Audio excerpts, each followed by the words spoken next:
I began as an assistant district attorney in the Plymouth County District Attorney's Office about 20 years ago. I spent a number of years there trying cases, working with police officers and prosecutors, actually trying to put people in jail for committing criminal offenses. Then I took that experience and opened up my own practice. What I find most intriguing about representing people who are charged with operating under the influence in particular is that anybody can be charged with operating under the influence of alcohol. Anybody who has even a couple of drinks with their dinner or at a wedding or any other celebration and then gets stopped by a police officer could be charged. So I represent people who are professionals in every way. Teachers, doctors, lawyers, contractors. Either way, when my clients first meet with me, they're in crisis. My first priority when I meet a new client is to calm them. The first thing I do is listen. I hear concern and despair about license loss, about jobs in jeopardy, about family breakdown. I hear shame and embarrassment. Fear of the unknown has taken over. How will my case proceed? Am I likely to be convicted? Am I going to jail? I give them information to calm them, to let them know what the court appearances are going to be like. How long is this case going to proceed? What the potential penalties might be.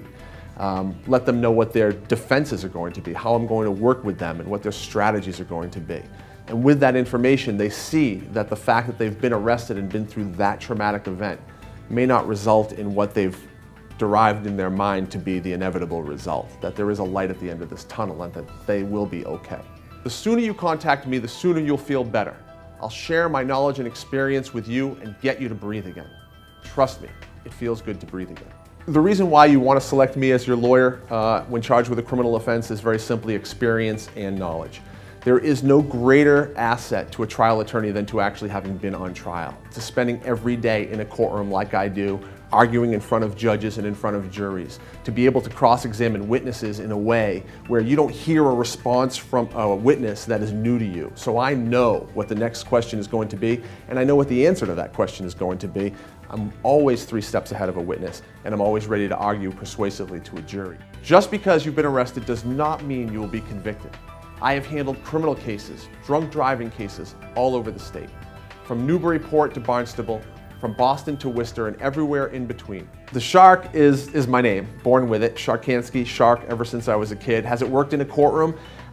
People tend to look at me when they first meet me with a weary eye, wondering if the Shark is going to be the Shark.